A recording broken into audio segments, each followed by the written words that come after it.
Have you personally seen a two-parent home fail a child? Seen a bunch of two-parent homes create suboptimal human beings. A ton of them. Okay. It I happens never all the seen time.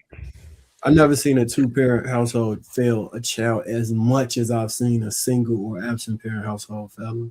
Like the two parent households that I seen that kind of like the child didn't come out. I guess what you would determine as a valid member of society, that kind of was the child decision. Like the child was kind of just a fuck up. Like the parents did a lot for them, and they just was choosing to do what they wanted to do.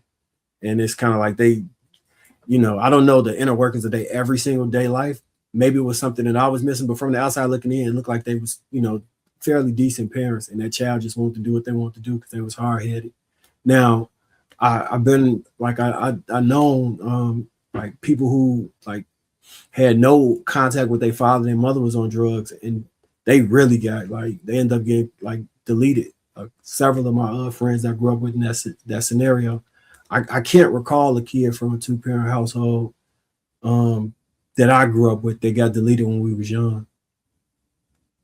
I just came back. I can recall several from one or inadequate zero kind of parents, essentially like one parent on drugs. Used to they like back and forth between custody or whatever. Yeah, I don't. Yeah, I don't have a like yeah. One guy he had like a mental illness, so I don't know if you can't attribute that to the parents. And he didn't do anything extra wrong. He just never panned out anything because the depression and all that stuff kind of had him in a funk for his whole life. The rest of them, they just maybe didn't live up to their potential, but it ain't like they got deleted or they really was wow.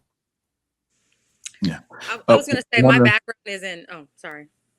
I was going to say this real quickly. One of the things that we got to keep in mind, and I've learned this my elder age, is that even though we think we are doing an amazing job, it doesn't necessarily mean that the child got everything that they needed, everything that they wanted when it comes to you being a parent to them. And a lot of times kids don't even know how to even respond to that when they're young.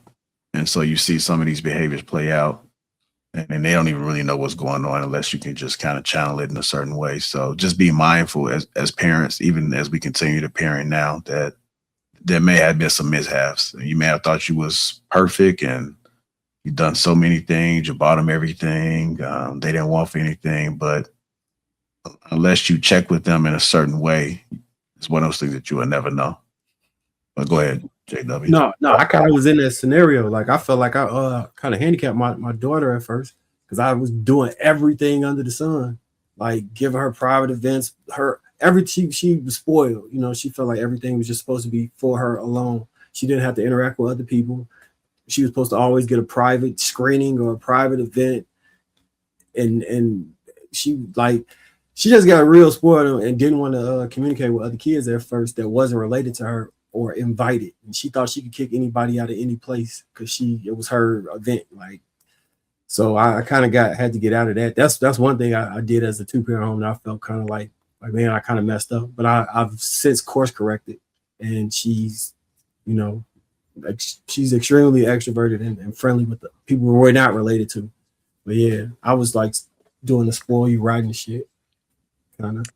I was just gonna say my background is in social service right now. So this is what I do. I work with at-risk youth who have a history of trauma. I train on trauma in the brain with adults, with nurtured heart and things like that, and just how to make connections with people. And so I see often that there are two-parent households, but there's still some type of disconnect. And a lot of the kids that I service may have had two parent households, but I'll just give an example. One, her mom was a doctor. Her dad was a lawyer.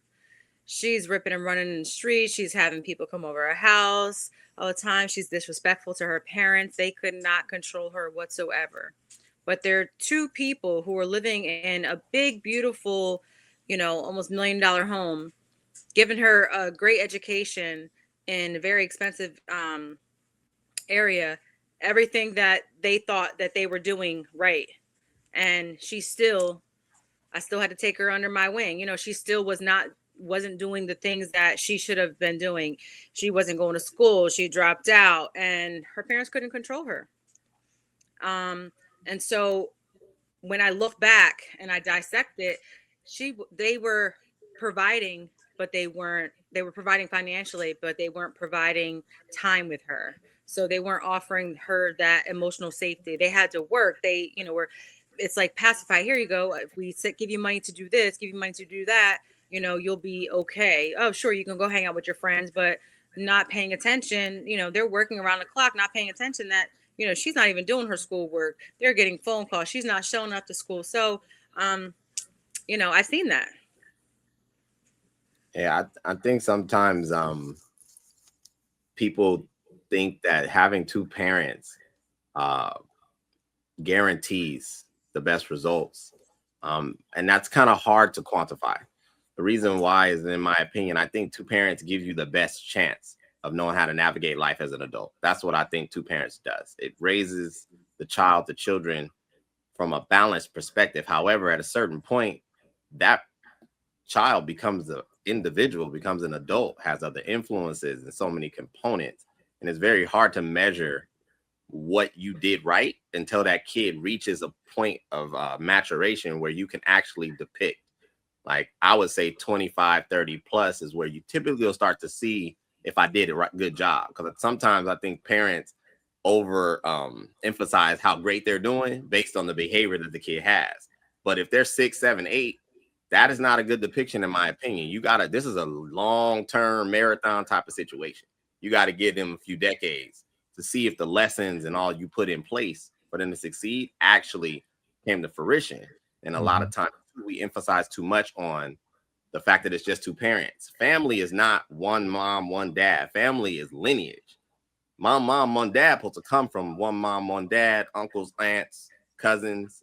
This is a whole tribe situation. And a lot of times people don't have tribes. You don't have grandma to go kick it with or cousins to kick it with. So sometimes the development that you would see if you was to look at kids maybe mid-century when they had that to now, it's a whole completely different depiction of children because you got a chance to get different stimuli and lessons from cousins and uncles and all of those people. It wasn't just the parents, is what I'm saying. I think nowadays being a parent is kind of like a thankless job because society puts so much pressure on you having to do the corporate thing, the credit thing, the business thing, then the parent thing, and do it all seamlessly. Like, I appreciate M. White even sharing, his course correction of what he did, and that's real. Like, you do certain things and you got to kind of taper it back. But I just want to add. I had one example that I wanted to get out. I forgot to give y'all about the single parent thing, but it was when I was taking my kids to jiu-jitsu, right? It was another dad there who had two sons, and we kind of would bond over bringing our kids to jiu-jitsu or whatever. And I remember one time, like, I used to always hear him like speak to his kids in Spanish. I'm like, oh, he probably he looked my complexion, but I'm like, he probably Dominican, something like that. And one day I asked him, I'm like, oh, so you you Latino, Dominican, or something like that? He's like, no, I'm not Dominican. I'm like, oh, okay, like their mom probably Spanish. You speak to him around the house in Spanish. He like, nah. I'm like, oh, cause I be seeing y'all speaking Spanish. He like, it's just one of the things I wanted to give my kids. So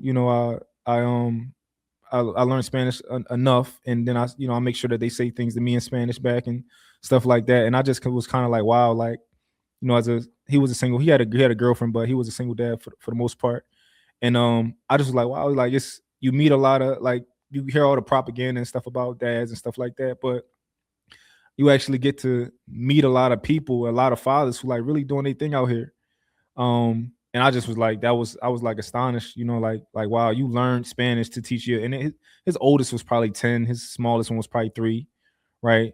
And I was like, damn, like, I appreciated that. So yeah. Scam, you want to say something? I'm just gonna say, two parents usually better than one. More than likely, you're better off in 2-parent household than one. I grew up with 2 parents. They just happen to be uglier than me. But The good things is that you get two different views. You get two different viewpoints. You get to watch the dynamic of relationship. The bad thing is everything that fails in a 2-parent household usually spills over into the kids, just like a 1-parent. So if you got 2 dusty parents, you're getting double dust. You got 2 problems. In a lot of conversations, people mention 2-parent households like it's a fix, as if just because they're there, something is better. And that's not always the case. A lot of y'all got posters, shoes, and whatever of the very single moms that a lot of people complain about. Y'all are wearing their hats, jerseys, and whatever, raised with single moms. And a lot of people you can't stand came up in 2-parent households. And some of those bad values might be so instilled that you can't get those out. But 2 over 1 is usually better. The neighbor where I grew up, most people it was more 2-parent households. That's just what I know. Okay. Let me ask y'all this one then. So if 2 is better, why isn't it consistent? Because the parents ain't consistent, or because people aren't consistent individually or together. Mm-hmm. Therefore, that inconsistency just lingers around. I mean, what does that mean for the people that's watching? You know, that they're not consistent in what? Anything. Communication, all of that. Huh? I think she said communication. Communication, diet, fitness, spirituality, business, pretty much everything. And if you just take inconsistent on the east and one inconsistent on the west, you got inconsistency in your household. It's just now 2 people instead of 1. And you'll have inconsistent kids, inconsistent neighbors, and inconsistent environment. And we see a lot of that. If I had to answer that question, I would probably say, I mean, that was some good points. I think consistency is a part of it, but I don't think there's no blueprint on how to be a parent. And unless you realize that, I think you will probably struggle as a parent. If you are intentional about getting better and actually open to hearing and seeing how parenting goes, because it's truly a sacrifice. And I think a lot of people are still trying to find themselves. They're still trying to get what they couldn't get when they was young. And so they're not making the kids a priority, in which the kids need to be a priority. I mean, that was me. You know, when I was younger, I didn't really realize, I thought I was a good parent until I got older and I looked back and I started seeing some things that I could have done better. And so now, present day, I actually think that I'm making some progress on child number 3. So he's going to be the one to actually reap the benefits fully. And when I look back at my oldest, I see the things that I could have done better, but you don't know. You don't know. Like, nobody's sitting here telling you. And if you come from a broken home or a home where they weren't good parents either, then where are you going to get this information from? A lot of examples that I've seen from parents have been from people on the internet. You know, I just sit back and I observe. I have conversations with people that I've met throughout the years, and I'm just seeing things and I'm putting it all together. But a lot of people don't even think on that frequency because they're still thinking about themselves. And it makes it difficult for the child. And you wouldn't be surprised. You'd be surprised how many kids are really struggling with things that they have not expressed to you yet. There are some things that you don't know. And unless you have conversations with them, like even when you're riding, right, dropping them off to school, you listening to music? Are you on your phone? Are you on a tablet? Or are you having conversations with them? You should be having conversations with them to see what it is that they have going on. And it's hard to be a parent. I'm not going to even lie. It's very difficult because there are so many variables that come into play. And if your child is not around you 100% of the time, or most of the time, then you have to factor those things in as well. Like, it's an ongoing thing where you can't give up. You cannot give up on them, and you have to even go harder. Like, you have to literally dedicate your life. And I told people, that's why you don't see me streaming as much as because I'm spending a lot more time with the kids, because you can't get this time back.